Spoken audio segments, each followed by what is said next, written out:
Hello मेरे प्यारे साथियों, बहुत बहुत नमस्कार, बहुत बहुत प्यार। देखिए, आज का एसएससी जीडी का सेकेंड क्लास में आप सभी का स्वागत है। आइए, आज की जो क्लास है संख्या पत्ती पे, आज हम इकाई का अंक फाइंड करने सीखेंगे कि जो संख्याओं के गुणनफल में जो इकाई का अंक होता है वो कैसे निकालते हैं। जैसे बहुत सारा संख्या दिया है, उसका हम गुणनफल कर रहे हैं, यदि हमें उसका इकाई का अंक फाइंड करना है यार, तो बहुत ज्यादा टाइम लग जाएगा। यदि यही आप क्वेश्चन देख लीजिए, अब बोल दिया इसी में कि इकाई का अंक बताओ, तो आपको दिक्कत होगा कि नहीं, बताइए। तो हम लोग के पास तो टाइम बहुत कम रहता है, और ऐसे भी इसका तुरंत कैसे निकालेंगे, आइए उसको समझेंगे। सबसे पहले नीचे वाला समझिए थोड़ा सा, इसके बाद ये क्वेश्चन को मैं बताऊंगा। कह रहा है कि यदि घातीय रूप में संख्या हो तो इकाई का अंक कैसे फाइंड करेंगे। आइए पहले उसको समझते हैं। देखिए, थोड़ा सा यहाँ पे ध्यान से समझिएगा। यदि संख्या का इकाई का अंक, यदि संख्या में इकाई का अंक यदि 0 हो, 1 हो, 5 हो और 6 हो, 1 हो, 5 हो, 6 हो, अंक अपरिवर्तित रहता है, कोई परिवर्तन नहीं होता है। और देखिए, इसका जैसे है, इसका देखिए यहाँ पे इकाई का अंक 6 है ना जी, यहाँ पे इकाई इकाई का अंक इक्वल टू 6 हो जाएगा। यही आपका आंसर हो गया।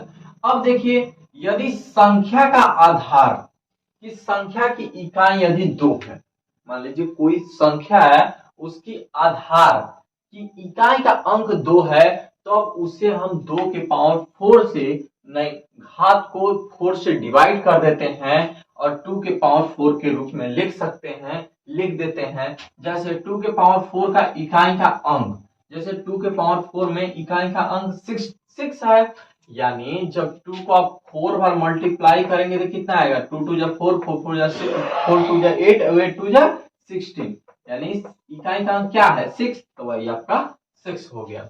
ठीक है, हम क्या बोल रहा है कि यहाँ घात के, उसकी घात में 4 से डिवाइड कर देते हैं। आइए उस टाइप का क्वेश्चन समझिए। इसका 2 के इकाई का अंक कितना है, 2 है, इकाई के अंक 2, यानी 2 पहले लिख लीजिए इसके पावर।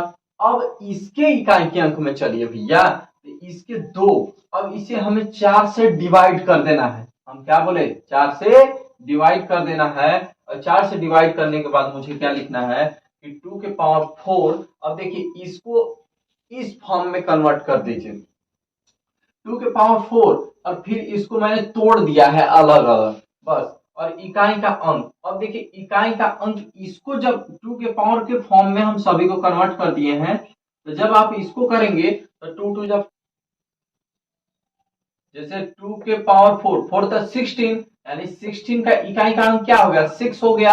अब देखिए इसका कितना होगा, 2 इंटू 2 इंटू 2, यानी 2 2 जब 4, 4 2 4 जा 8, यानी 8 आ गया। अब देखिए 8 6 जा 48, अब यहाँ पे इकाई का अंक बताइए तो कितना है, 8 है। ये आपका आंसर हो गया। अब देखिए, इसी प्रकार से आधार की संख्या में इकाई का अंक, यदि 4 व 8 वाली संख्याओं में इकाई का अंक ज्ञात कीजिए। यदि आधार 4 और 8 हो तो इकाई की संख्या, जैसे यदि 4 के पावर 4 इकाई का अंक, यदि 8 के पावर 4 इकाई का अंक, हमेशा 6 आता है। हमेशा क्या आता है, 6 आता है। आइए इसी में अब इस क्वेश्चन को हम लोग समझते हैं। जो आप लोगों के पास ये क्वेश्चन दे रखा है, तो के सामने ये क्वेश्चन जो दिखा रहा है, 674 इंटू 2 के पावर 18 इंटू 237 इंटू 51, मुझे इसका इकाई का अंक फाइंड करना है। आप लोगों को दिखाई दे रहा है, क्लियर है? चलिए बहुत बढ़िया। इकाई का अंक मुझे फाइंड करना है। सभी का इकाई का अंक आप लेकर मल्टीप्लाई कर लीजिए, यानी 4 इंटू 8 इंटू 7 इंटू 3 हो गया।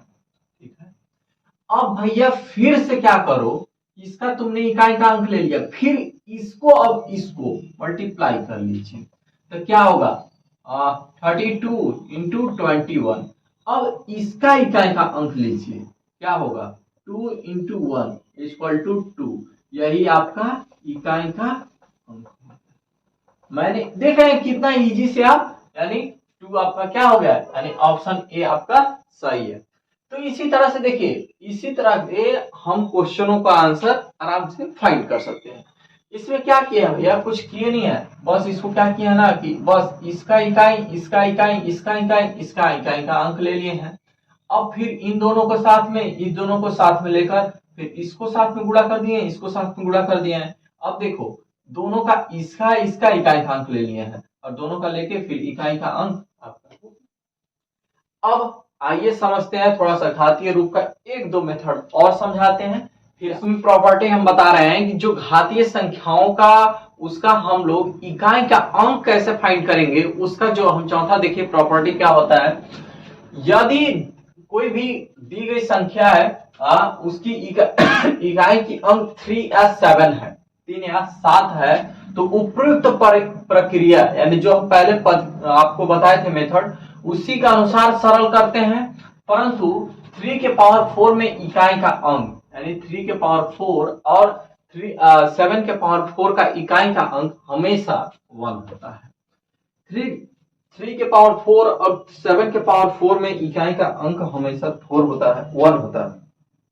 देखिए कुछ मेथड हैं जो कि आपको याद करने पड़ेंगे, संख्या पत्ती के कुछ न कुछ मेथड आपको याद ही करने पड़ेंगे।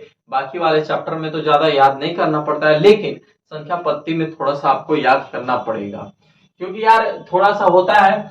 यदि दी गई संख्या की इकाई की अंक 9 है, यदि कोई दिया गया संख्या है उसका इकाई का अंक 9 है, यदि घात विषम होने पर इकाई का अंक 9 तथा घात सम होने पर इकाई का अंक 1 होगा। देखो इसमें बहुत शानदार कॉन्सेप्ट लिखा हुआ है कि यदि इसका जो घात यदि सम है, घात सम होने पर इकाई का अंक 1 होगा। यानी देख रहे हैं इसका घात जो है वो सम है तो इकाई का अंक कितना होगा, 1 होगा। और यदि घात आपका विषम है तो इकाई का अंक क्या होगा, 9 होगा। बहुत अच्छा कॉन्सेप्ट है, ये सब देखिए थोड़ा सा याद कर लीजिएगा, इसको बहुत अच्छा रहेगा। अब देखिए क्वेश्चन, एक क्वेश्चन है थोड़ा सा बहुत शानदार क्वेश्चन है। अभी यदि इसका गुणनफल में दिया है और पावर के फॉर्म में दिया है, तब हम इसे कैसे करते हैं।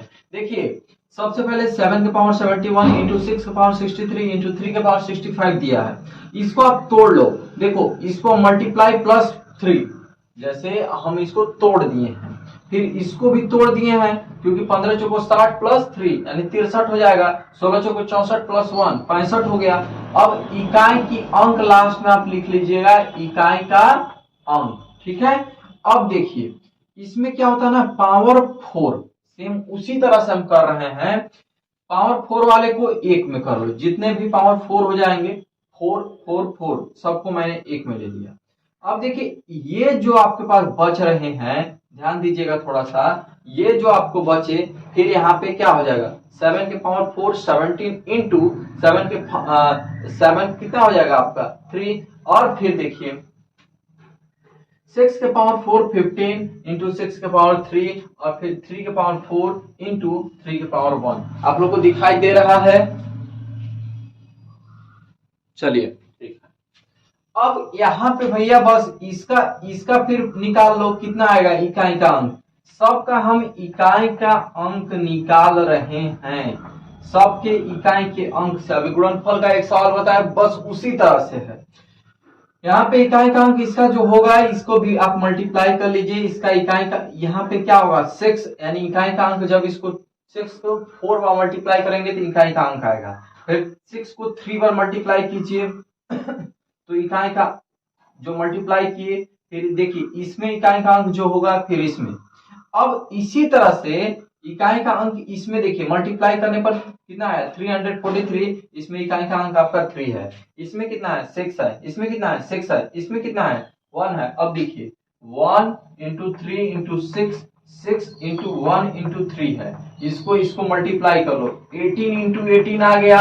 अब जब 18 इंटू 18 आ गया तो 18 यानी इसका इकाई का अंक क्या होगा आपका 64, यानी इकाई का अंक आपका क्या हो गया 4, यही इकाई का अंक आपका 4 इस आंसर हो गया, यही आपका इकाई का अंक होगा।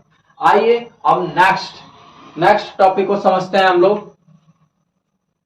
देखिए यहाँ पे योग से आधारित महत्वपूर्ण नियम, यानी जैसे योग करना है, योग वाले बहुत सारे बोल देते हैं कि यार 1 से 50 तक के सभी प्राकृतिक संख्याओं का सम कितना होगा।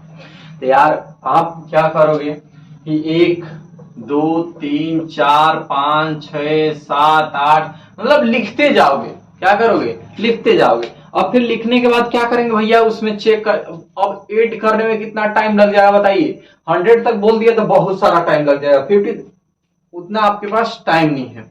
उसके लिए देखिए ये फॉर्मूला है कि यदि n प्राकृतिक, प्रथम n प्राकृतिक संख्याओं का योग, प्राकृतिक संख्या n प्राकृतिक संख्याओं का योग हमेशा n+1/2 होता है। प्रथम n सम संख्याओं का योग कितना होगा, यदि सम संख्या है तो ये फार्मूला लगाएंगे। यदि 1 से n तक के सम संख्याओं का, 1 से n तक के यानी 1 से कितना भी हो सकता है सम संख्या, तो जैसे तो अब देखिए ये फार्मूला होता है n/2 ब्रैकेट में n/2 + 1। अब देखिए प्रथम n विषम संख्याओं का योग जो होता है n² और प्रथम n प्राकृतिक संख्याओं का वर्गों का योग जो होता है भैया वो क्या होता है n ब्रैकेट में n+1 और ब्रैकेट में 2n+1/6 और प्रथम n प्राकृतिक संख्याओं के घनों का योग n ब्रैकेट में n+1 का 2। अब देखिए हम आप लोग के सामने एक क्वेश्चन लेते हैं जो कि थोड़ा सा करते हैं। 20 विषम संख्या का योग कितना होगा। तो प्रथम 20 विषम संख्याओं का योग डायरेक्ट यानी n²। अब देखिए यानी 20 का स्क्वायर, ठीक है। तो अब 20 इंटू 20 कर लो, 2 2 जा 4 यानी 400, यही तुम्हारा आंसर हो गया, ठीक है। अब इसी तरह के एक क्वेश्चन और समझते हैं हम। 25 सम संख्याओं का योग कितना होगा, यानी प्रथम 25 सम संख्या का योग कितना होगा। यानी अब देखिए प्रथम सम संख्या, जब भी यदि सम संख्या पूछे तो ये फार्मूला, तो बस यार कुछ करने की जरूरत नहीं है। 25 + 1 अब तुम्हारा कितना आ जाएगा 25 इंटू 26। अब देखिए इसको जब आप मल्टीप्लाई कर लीजिए कितना आया 6 25 6 दूना 12 13 14 15 25 दूना के 50 0 5 650 यानी 650 आपका यही आंसर होगा, ठीक है। नेक्स्ट क्लास में और मोस्ट इंपॉर्टेंट क्वेश्चन लेकर अभी मैं संख्या पत्ती का अब की ये जो 3rd क्लास होगा उसमें मैं इंपॉर्टेंट क्वेश्चन लेकर आऊंगा। फिर इसके बाद नेक्स्ट क्लास को स्टार्ट करूंगा। तब तक के लिए ओके बाय, जय हिंद।